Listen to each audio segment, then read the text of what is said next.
Есболат Айдабосынның Қоңыр Боти кітабы. 2 бөлім.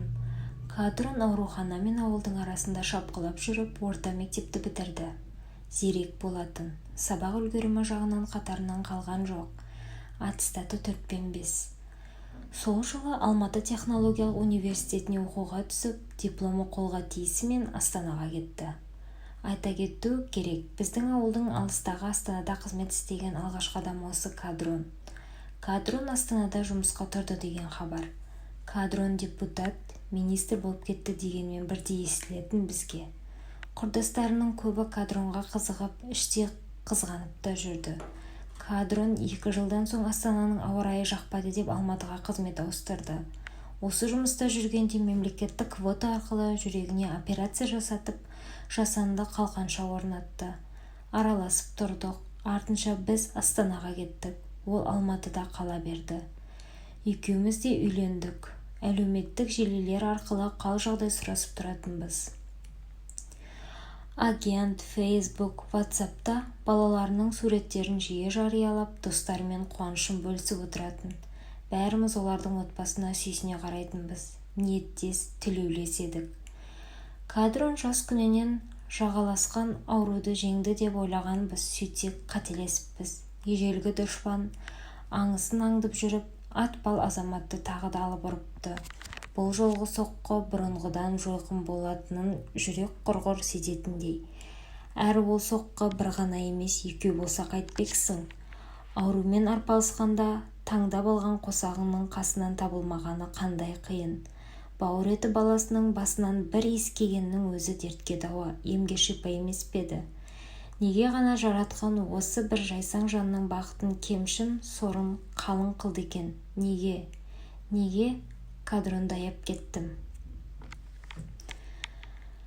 Біздің үй мен Кадронның бақшасын баяғыдай сым темірден тоқылған қоршау ғана бөліп тұр. Бақшаға кірген бетте көгалды тіліп өтер соқпақ жолға түсіп, бірден сол қоршауға таяп бардым. Кадронның басын торлаған соқыр тұманды сейілтудің амалын таппай, далбасалаған күйі қоршаудың бойлап ары жүрдім. Бұрышқа тақала бере қалт бұрылып бері жүрдім. Шекара күзеткен сарбаздай қоршаудың бойында қалың ойға малтығып, қанша уақыт сандалғанымды білмеймін. Бір уақытта жұмыртқалағанның жар салған мекенінің мазасын таусып бойымды бөліп жіберді. Тауық күркенің артындағы қара өрік ағашының қасында келіп тұр екенмін. Кадрон екеуміздің бала кезде кездесер нүктеміз, ары-бері өтетін өткеліміз осы болатын. Бізден кейін бұл арқылы байланыс жасайтын адам болмаған ау шамасы. Қоршаудың белін майыстырып, аттап өтуге ыңғайлап қойған тұсын әлдекім жоғары керіп түзетіп тастапты. Темір қазықтан қос қолдай ұстап тұрып, бір ырғып арғы бетке түстім. Кадрон алма ағашының көлеңкесінде жатыр екен. Тақтайдан нар жасатыпты. Қабат салынған 3-4 көрпенің үстінде құс жастықты қолтығына қысып, сұлық жатқан жігіт суық амандасты. Тап бір мені күнде көріп жүрген адамдай бей-жай. Әрбір жерде жапырақтармен араласып, ойын картасы шашылып жатыр. Күні бойғы уақытым осы жерде өтеді, деді амандық саулық сұрасқан соң. Асылқұлдың Бақытжанын білесің ғой, сол келіп тұрады анда-санда. Карта ойнаймыз. Ол жоқ болса жалғыз ойнаймын. Телефон шұқылап, Facebook пен WhatsApp'ты ермек қыламын. Сен секілді хат жазбай кеткен достар көп. Солардың күніне бір мазалап тұрамын деп зорлана жымиды. Жөн екен дедім, басқа сөз аузыма түспей. Менің сүренгенімді қалт жібермеді. Несі жөн мұндай өмірдің деп шақ ете қалды. Науқас адамның көңілін сұраймын деп келіп, ашуландырып ауыртып аламын ба? Деп не айтарымды білмей сасқалақтап қалдым. Соны сезгенде өзі сөйлеп кетті. Ақырын бәсең дауыспен асықпай сөйледі. Бірақ әрбір сөзінен жалын атып, өкініштің өрт өзегін өртеп лапылдап тұр. Тоқтамастан сөйледі. Астанадағы өмірі, операцияға кіріп бара жатқан сәттегі арманы, темір жол бекетінде әжептәуір қызмет істегені, сол жерде жүріп әйелімен танысқаны, үйленгені, тұңғыш өмірге келгенде қуанғаны, перзентханадан көтеріп шыққандағы көңіл күйі секілді әңгімелерін тыңдайтын адам таппай жүрген ау шамасы. Көктемнің нөсеріндей бірінен кейін бірін төгіп аса ыждахатпен әңгімелеседі. Әсіресе екі баласының қылықтары туралы айтқанда қуаңқы жүзіне қан ойнап шыға келді. Телефоннан суреттерін көрсетті. Кішісі өзінен аумай қалыпты. Кенжелер ерке болады, тентек өзі, деп бір сәт сол бір сары баланың қылығын есіне түсіргендей күлімсіреп отырды да мезетте түсін суыта қойды. Әйеліме ренжімеймін, деді сыбырлай. 30-дан жаңа асты. Мен секілді 2 күннің бірінде талып жататын көксауды қашанғы сүйрейлеп жүреді. Арманым жоқ, артымда ұрпақ қалатын болды. 25 жасымда жүрегіме жасанды қалқанша салғанда ендігі өмірім біткен шығар деп ойлағанмын. Құдайдан отбасын құруға мұрсат бер деп егіліп сұрағаным сол кезде. Баламның боқ сасыған бұтынан бір искетші деп жылағанмын. Жаратқан тілегімді берді. Бір емес, балпанақта 2 ұлым бар. Әттең соларды оқуға түсіріп барып құлағанымда ештеңеге өкінбес едім. Дегенмен әйелім ақылды, жеткізеді оларды, деді. Сен де көз қырыңды сала жүр деп сұқ саусағын шошайтты маған қарай. Кадрон, қойшы, қайдағын айтпай, әлі жазылып кетесің. Ертең әйеліңді барып алып келемін, мына балаларды жеткізу міндетің ант тұрған, деп бұрынғыша қалжыңдағансып иығынан түртіп қалдым. Ол менің саусақ ұшымен ғана ақырын түрткенімді ауырсынғандай қабағын кіржитті, күрсінді. Әйелім мені қуған жоқ, өзім кеттім, деді. Ауылға барып таста деп 2 ай бойы қақылдадым, деп сыбырлады, бөтен біреу естіп қоймасын дегендей жан-жағына ұрлана көз тастап. Оның не? Сол дұрыс, менсіз өмір сүруге үйрене берсін. Қойшай, сандалмай, деп ашуланған түр танытып едім, ол қулана жымиды. Қалжың ғой, дәрігерлер тыныштық керек деген, әрі менің мына жатысымды көрген бала не болады? Жасып қалар. Жазылғанда барамын да бұйырса, деп әлгінде айтқан ауыр сөздерін әзілге жеңдірді. Айтпақшы, қол-аяғын балғадай болып өзің не бітіріп жүрсің? Өзің білетін 2-і, біреуі іште жатыр. Күзге салым шығамын деп қояды. Ой, китайский бала болайын деп тұр ғой, деп жымиды да дереу түсін өзгертіп. Балаға дұрыстап қарашы осы бастан, деді ойлы көзімен менің сықпытымды тінте шолып. Бала деген бапкер қолындағы бәйге ат екен ғой.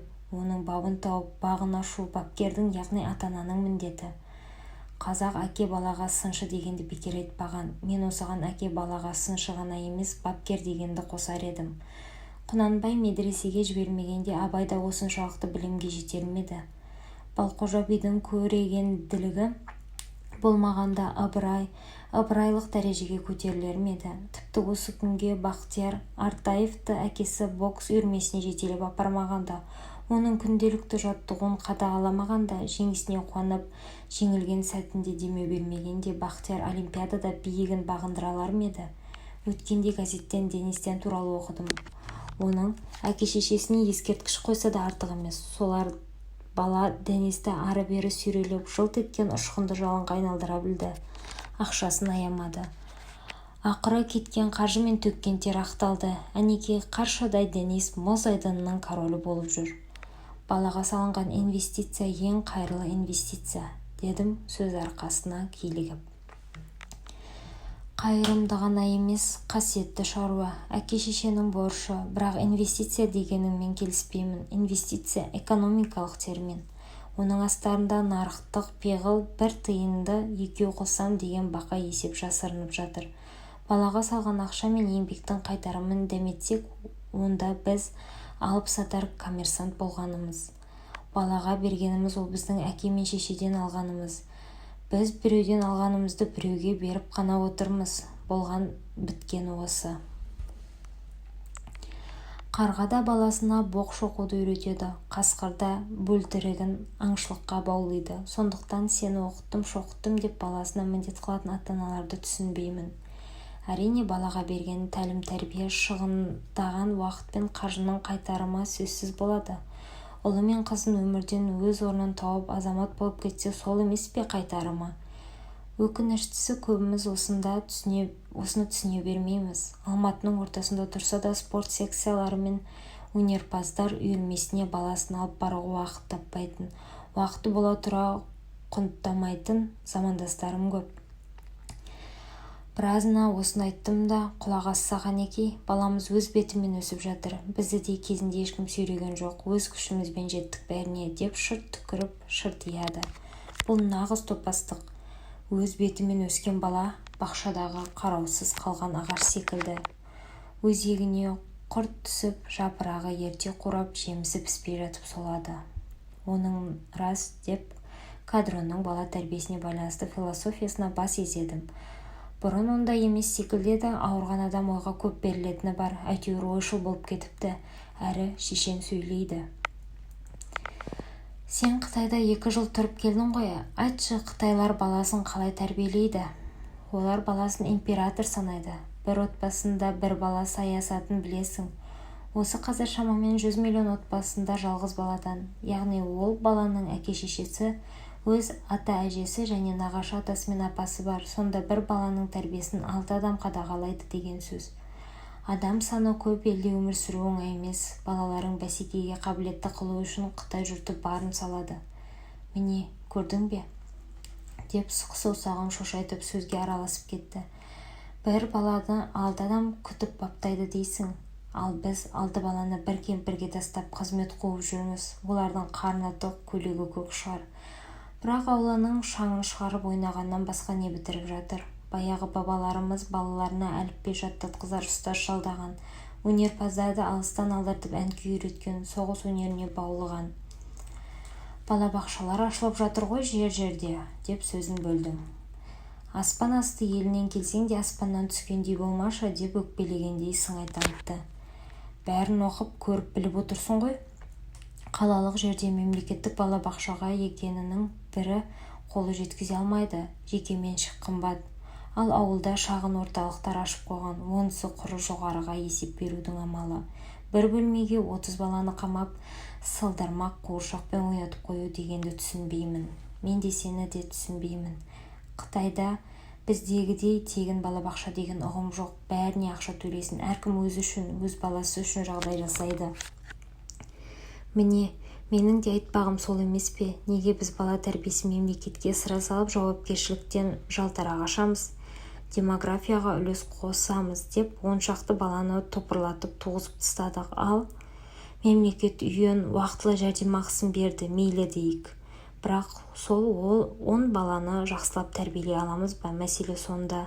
Біздің 10 баламыз Қытайдың бір баласына татымай жатса, қорлықтың көкесі сол емес пе? Біздің өз бетімен өскен 10 баламыз Қытайдың әбден шыңдалған білімді бір баласы ашқан компанияда қара жұмыс істеп, ауласын сыпырып, дәретханасын жуып жүрмесіне кім кепіл? Ата-ана жауапкершілігі деген сол. Әрбір әке мен шеше мемлекеттің демографиясын бұрын адам капиталына үлес қосқанын ойлау керек. Сен алдыңа мақсат қой. 5 балаң бар ма? бір кәсіпкер, 2 ғылым, бір спортшы немесе дәрігер тәрбиелеп шығарамын деп жоспарла. Осы жоспарды орында. Міне сенің ұлы міндетің. Қызыңа сөйлегендігі ме? Қадрон алқынып қалды. Сәл тыныстап алған соң, Сәруардың Мұсаханға айтқанын білесің бе деп сұрады. Жоқ, ол не депті? Араққа тойып алып бала айырбастайықшы деп барыпты антұрған. Неге? Енді ол 9 ұл Мұсаханның 3 баласына татымай жатса, күйінген әке не істемек? Ас ішіп, аяқ босатар 9-ын түгел берейін, бір балаңды берші, көкетай деп жалыныпты. Анау не қылыпты? Не қылушы еді? Арқасының қағып шығарып салған, көрдің бе? Баласын баулай білмеген әкенің көретіні сол. Сен де қазір әңгіме жазып жүрсің. Өзің айтшы, күлді бадам, 10 әңгіме жазған жөн бе, әлде сол ондықты 10 орап алатын бір шығарма тудырғаның дұрыс па? Әрине сапалы болғаны жақсы. Сендерді де білем, кітап толтыру үшін шөп те өлең, шөңге де өлең деп егіздетіп, сегіздетіп жаза бересіңдер. Бір кітаптың ішінде оқуға тұрарлық 1-2 шығарма болады, қалғанын таңдайға татымас қоймалжың бірдеңе. Былтыр сенің үйіңнен алып кеткен жас жазушылардың жартысының кітабын оқып біткенше жынданып кете жаздадым. Өзің сыншы болып кетіпшің ғой түге. Сенің көзіңмен қарасам әлем жетістіктен емес кілең кемшіліктен тұратын секілді. Жетістікті мен сізде айтып жатқандар көп.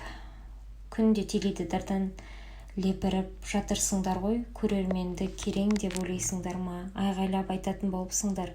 Өйттік, бүйттік, жеттік, болдық, толдық деп құлақты жауыр қылдыңдар. Ем берген атаң болыпсың ғой маған. Ештеңеге көңілің толмайды деп мен де қыршып алдым. Ор қырқылдап күлді. Қойдым болды, сдаюсь. Сенің огородыңа тас лақтырмаймын енді деп қос қолын көтеріп берілгендік белгісін білдірді. Біз кешесейіппіз достым деп сөзін жалғады. Енді ерте қартайып барамыз. Біздің буынның маңдайына біткен соры сол. Сенің қытайларың беді, өтпелі кезде өмір сүр деп қарғайтын. Шынымен де өтпелі кезең тіршілік еткен адамдар бір өзеннің суынан екінші өзенге көшкен балықтар секілді екен ғой. Оның суы оларға жаға ма, жақпай ма білмейді. Әйтеуір торға түскен тобырға ілесіп солай қарай жөнеп береді. Қаншасы бөтен жерді жерсінбей жан тапсыратынын білмейді. Ол жақтың тұрғындары бұларды жатырқамай қабылдай ма, жоқ әлде келімсектерді жемтігіне айналдырып түтіп жей ме? Ол жағы күңгірт. Біз сол жапондар айтқан қарғысты көрген адамбыз, өтпелі кезеңде ержеткен ұрпақпыз. Мектепке кеңес үкіметі тұсында кірген едік, тәуелсіз Қазақстан заманында шықтық. Мойнымызға тағып жүрген қызыл галстукты сапырып алып, кеудеміздегі октябрят төс белгісін қоқысқа лақтырғанмен советтік санамыз өзгермеген күйі тәуелсіздік құрылысына араластық. Өйткені мұндай бетбұрысқа біз түгілі мұғалімдер, отандық білім беру жүйесі тұтастай дайын болмай шықты. Өзің ойлашы, деп Кадрон ет қашты саусақтарын тарбита жайды. Өздері кеңестік жүйе бойынша оқыған адам, өздері Кенесарыны қан құйлы, қаншер деп таныған ұстаздар қалайша азат ойлы шәкірт тәрбиелейді. Олар сол өз оқыған қойыртпақты біздің басымызға жуынды құсап төге салды емес пе? Өзі белшесінен батқан батпаққа білегімізден ұстап қоса тартып әкетті ғой. Ескі оқулықта жазылған дүдаман дүниелер талдап таразыламай-ақ миымызға сіңірді. Мектепте адам маймылдан жаратылған деп оқып едік, университетке барғанда оның барлығы қып-қызыл өтірік болып шыға келді. Осылай ескі мен жаңаның арпалысын көріп, әрбір білгіштің аузына жалтақтап, кімге сенерімізді білмей есалаң адамша алақтап жүргенде 30-ға да жетіп барыппыз. Меніңше сол бір жылдары мектеп бітірген түлектерді қайтадан жинап алып, отан тарихынан дәріс оқу керек. Сөзіңнің жаны бар дедім. Тағы да ұстаз алдындағы шәкірттей именшектеп. Шыбындаған ат құсап бас шұлғу өзгені білмейтін менің пұшайман түріме бір қарап алды да Кадрон көзін ағаш басында қызыл алмаларға қадап ойлана сөйледі. Қазақта шіреген жұмыртқа деген сөз бар, деді көзін жоғарыдағы алмалардан тайдырмастан. Шіреген жұмыртқадан ешбір пайда жоқ. Одан тұқым өрбімейді, жеуге жарамсыз. Жарыла қалса иісі де жаман. Мен өзімді сол шіреген жұмыртқа секілді сезініп жүрмін. Сен осыншалықты бөркемік деп ойламаппын. Сенен де жағдайы нашарлар бар емес пе? Ана құрсағынан жарымес болып туылып, өз бетінше жүріп тұра алмайтын, төсекке таңылып арбаға байланған мүгедектер туралы ойландың ба? Олар өмірдің рахатын сезінбестен жалғанмен қоштасып жатыр. Сен олардың қасында ақыл-есің бүтін, қол-аяғың сау, зіңгіттей жігітсің ғой. Қайратыңды жесаң әлі тас уатып тау қопаратын мүмкіндігің бар. Күпірлік қылма. Шіреген жұмыртқа болмасам да ана бір құрт түскен алма секілдімін деп ағаш басындағы жұдырықтай сары алманы нұсқады. Құдай біледі, сол алманы адам түгіл сиырды жемейді. Бір бүйірінен тесіп кірген құрт ішінен кеулеп алған шығар ендігі. Ал сол алманың құрттап кеткеніне кім кінәлі? Құрт кінәлі дедім. Бүтін алманың бүйірін тесіп кірген құрт кінәлі деп нығыздай түстім. Кәззап, әдейі қыртып отырсың менің жүйкемді жұқартып. Ол құрт пен алманың түк күнәсі жоқ. Бірінің міндеті жеу, екіншісінікі желіну. Алмаға бәрібір кім жесе де құрт жей ме, жоқ әлде адам жей ме маңызды емес, біз кінәліміз. Осы үйдің адамдары кінәліміз. Алма ағашын қаптатып егіп, оны күтімге алмағанымыз үшін кінәліміз. Көктемде діңгегін бір уақ әктеп қоюға да ерінеміз. Осы қазір мына ағаштың алмасы түгілі діңгегінің өзі шіріп жатыр. Сонда да бейшара ағаш жыл сайын жеміс береді. Өзінің басқаны ойламайтын адам деген тоң мойын мақұлыққа қызмет етеді. Ал адамның өз бүгінде құрттап бітті. Жүрегін дүние деген құрт жаулап алған. Байдың да кедейдің де жүрегі құрттап кеткен. Дүниенің құрты түспеген бірде-бір жүректі таппайсың қазір. Философ болып кетіпсің. Әрбір құрылыстың астарын ақтарып, жілігін шығып тастайсың. Шіркін, сенің толғамдарыңды түгелей жазып алса ғой. Ауру адамның барлығы философ, бірақ олар данышпанмын деп даурықпайды. Өйткені олар сендер көлеңкесінен шошып жүрген өліммен күнде сөйлеседі. Бізді қайтесің, деді аз-маз үнсіздіктен кейін. Онсыз да кемеңгерліктер көп емес өмірде. Көп өмірде. Алысқа бармай-ақ Фейсбукке кірсең, не бір білгіштер оразалының тауықтарындай тізіліп отыр, емес пе? Солардың қолынан іс келер-келмесін білмеймін, әйтеуір ақыл айтуға аяқтыға жол, ауыздыға сөз бермес. Бәрі ғұлама, бәрі данышпан. Кеңкелестің өзі кемеңгер, қан мен тердегі. Судыр Ахметше ауызбен орақ орады, белі талмайды істе. Интеллектуал білгіштер аз, бірақ білгіш болып көрінетіндер көп. Өкініштісі соңғысының жолы болғыш жарнамасы жел жарады. Бірақ солардың беті жып-жылтыр болып жылмиып тұрғанмен іші қуыс. Сөзіңнің сөйлемен нәрі жоқ. Жесең ішіңдегі кептірер Қытайдың алмасы секілді дәмсіз, одан да құрт шалса да сенің бақшаңның алмасы дәмді деп түргелеп барып, жерге түскен қызыл алманы беторамалға сүрте салып, қаш еткізіп тістедім. Әрине құрт та сен секілді мырс етіп күлді. Тәттіге үйірсек дәм сөлі жоқ, қағаз секілді. Қаудырлаған жемісті не қылсын олар, деп шіреген алма ұғымын одан әрі тарқатып кетті. Не десең де шіреген алма атағын менен де тартып ала алмайсың. Балғын шағымда өзегіме құрт түскен, енді сол мүжіп жеп жатыр. Бір күні сабағымнан үзіліп түсермін. Ешкімге керексіз болып, шіріген күйімде топыраққа айналармын. Өзекті жанға өлім нәсіп. Бәрімізде бара жеріміз бір топырақ, біздің тегіміз. Ерте ме кеш пе жер ана баласын бауырына алады. Өзің пессимист болып кетіпсің. Өмір оптимистердің арқасында алға жылжып келеді, осыны ұмытпа. Сол оптимистерің бізді арандататын. Жердің байлығын түгесіп, енді өзге ғаламшарларға көз сүзіп отыр. Айдан жер сатып алып жатырмыз, неткен тойымсыз мақұлықпыз түсінбеймін. Экономиканы дамытамыз деп экологияны құртты, табиғаттың заңдылықтарын өздерінің топас теорияларын бағындырмақ. 62 жылы аспанға Гагарин ұшып еді, ойбай өзімізді Құдай сезініп кеттік. Астық, тасыдық. Ақыры табиғаттың заңдылығына қарсы тұру мүмкін емес екенін сезіп састық. Алысқа бармай-ақ Арал теңізінің тартылуының себебін әлі білмейміз. Әр нәрсені сылтауратып жаққа ұратамыз. Мен білсем, Аралдың түбіне жеткен Байқоңыр. Өткенде Қызылордалық бір жазушы журналистің жазғанынан оқыдым. Аралдың суы тура Байқоңырда алғашқы ұшырылымдар бастарған уақыттан бері шегінген. Қазақ экологтарының әрі кеңістік кезіндегі тұжырымынан аса алмай жүргені әрине өкінішті. Бір зымыранды ұшыру үшін бір көлдің суы кетеді деседі, деп кадронды қоштап қойдым. Ол одан бетер екілене түсті. Көресің, біз күндердің күні осы асқан ақылдығымыз үшін өкінетін боламыз, деді көзін ежірейтіп.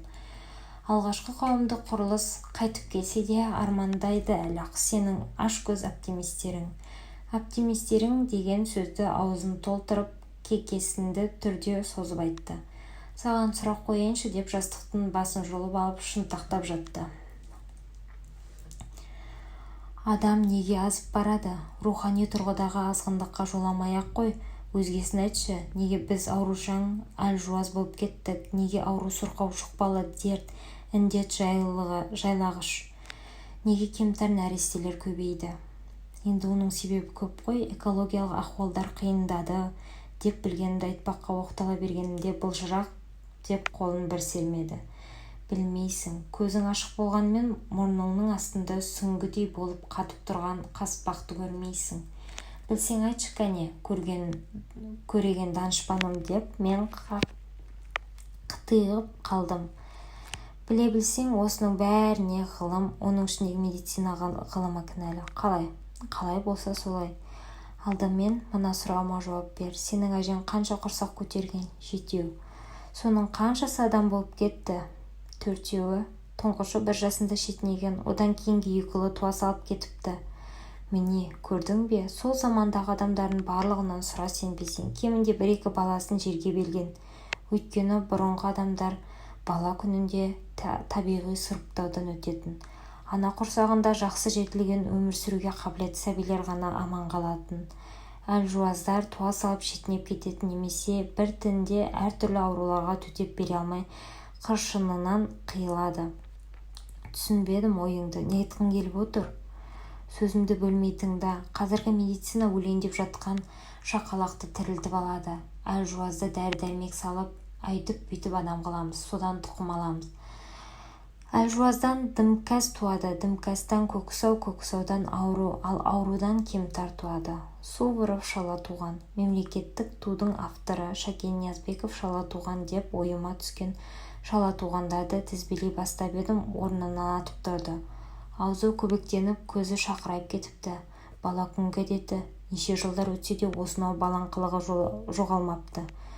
Досымның қуаң тартқан жүзінен балалық тентектігін тапқаныма қуандым.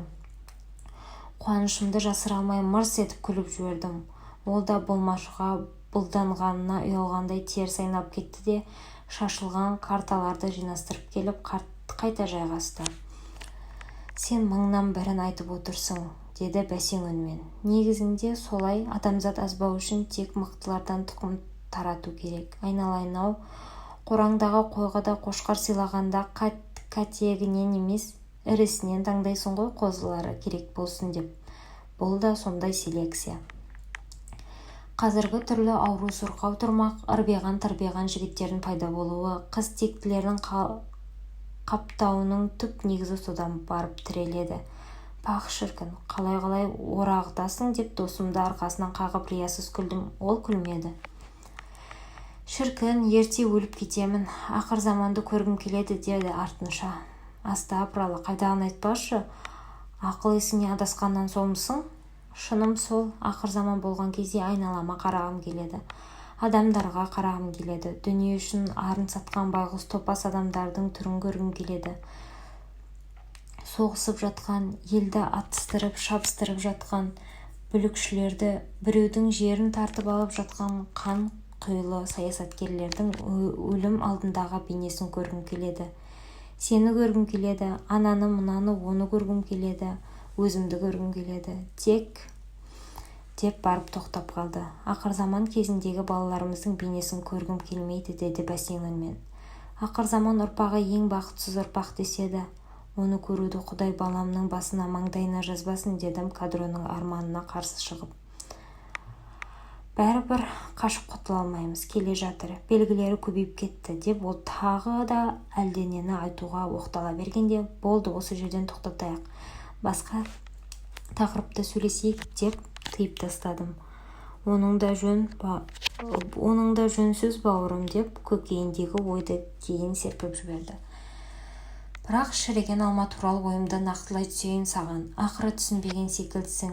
Біз қараусыз өскен буынбыз. Оны жоққа шығармассың. Біздің сыныпта 30 оқушы болдық, солардың мектеп бітіргенше болашақ мамандығын таңдай алған жоқ. Қай университеттен таныс тапты, қандай оқу орнына әке-шеше шетелеп барды, сонда оқыды. Өзіне болашақ мамандығы ұнамаса да оқыды. Ақыры білдей диплом алып шықты, бірақ біліксіз маман болып шықты.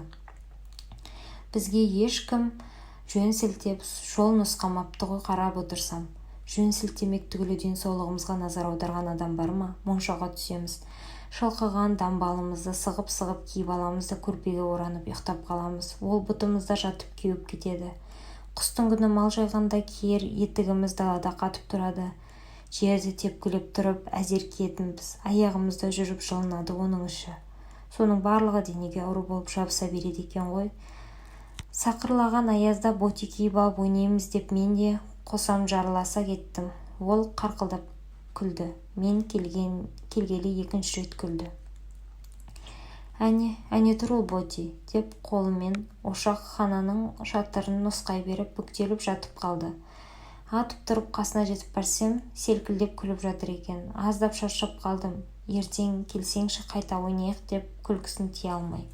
Жарайды онда, жатып демал деп келген ізімен қайтып бара жатып, ошақ қораның шатырында тұрған қоңыр галошқа көзім түсті. Галош емес боти. Әлгі сырғанақ боти. Кадрон тракторға жабысқанда киіп алып ешкімге жеткізбей жүретін жүйрік боти.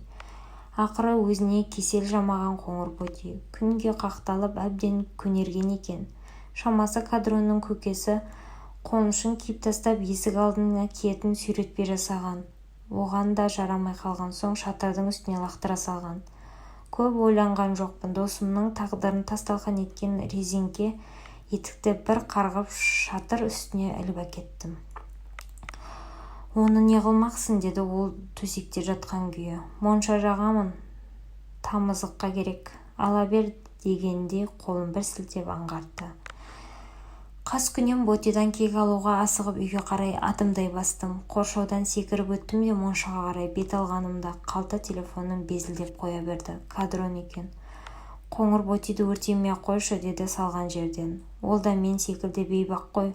Одан да балаларыңның денсаулығын дұрыстап қарашы. Жауап қатуға дәрменім жетпей байланысты үзе салдым. Көзімнен атқып шыққан тамшылар қоңыр ботиға шашырады. Ол да менің не жазығым бар деп тұрғандай көрінді.